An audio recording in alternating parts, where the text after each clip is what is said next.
Hello everyone, just going to run you through some bench work that I did today. Did some 225 for 8 reps, 2 sets, and then 225 by 12 for regular bench. After this regular grip bench work, I do a Weakman medley because I'm not very good at it, so I refused to call it Strongman. So here's my first set of 8. Gonna pause on the last rep on these, going back to my toes. I was doing this back in the spring of 2012, and then for like the last 6 to 8 months or so, I've been benching flat-footed, and that flat-footed did work out for me. But I'm going back to my toes to see how it works, and so far it's working pretty well. My bench is moving again.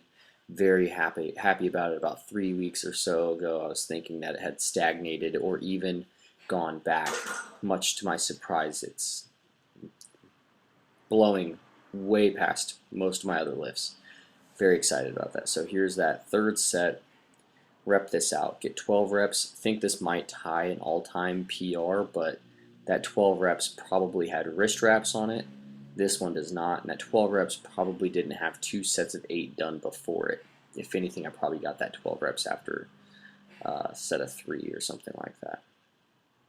So here's that final push on the bench press. I've got my toys set up in the background, you can see there.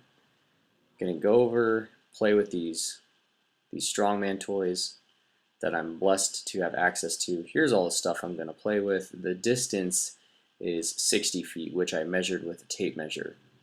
So here I go. The farmer's walk handles, 203 pounds each hand.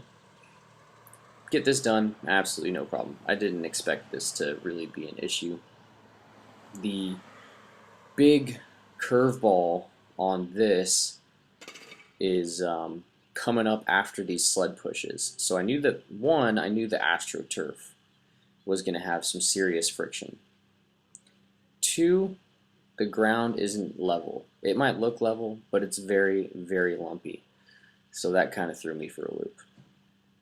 Get over here to the end on those low handles, just 2 plates on the sleds. Come back over here to this second sled. It's got 4 plates on there. I start pushing it. 1, my shoes, I should have tied them much tighter because they slip off like once or twice on this stupid sled push.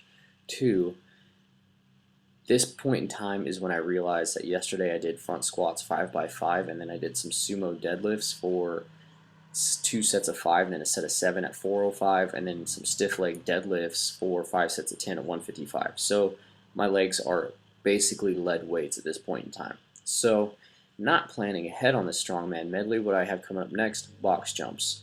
So go ahead and watch. Not even close.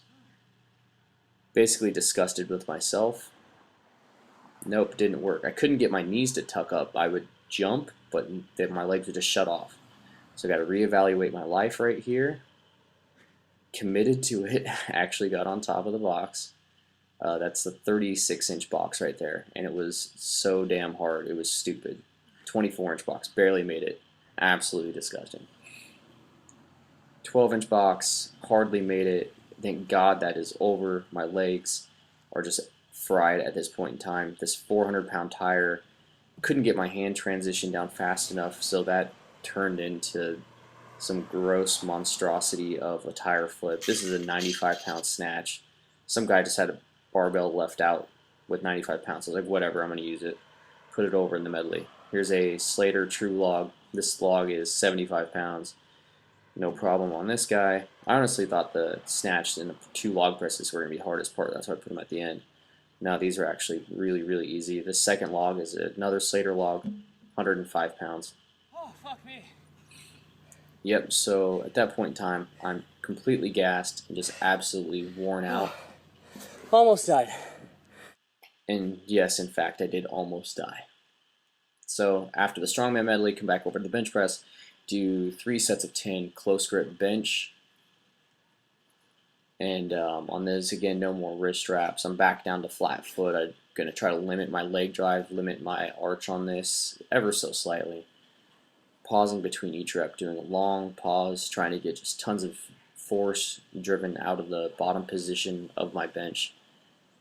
Never had the bottom position of my bench be the weak point. It's always been my lockout. So I've been using the slingshot to train my lockout, get that strong, get that up to the level. Then also continuing to pause on my chest for most of my working sets, so that way I can still have that lower end strength to move the bar off my chest. I don't want to train my weakness and then turn my current strength into my future weakness. That's something that you don't want to do. So don't change anything up too much, just attack your weakness and continue training your strengths.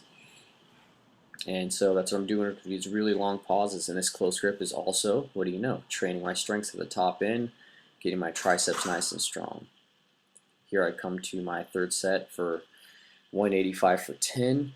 These are feeling pretty strong, but definitely at this point in time, my chest and triceps were completely fried, and my legs were screaming at me as I was trying to drive through them on the press portion for the close grip bench. It just wasn't happening. I got a glute cramp.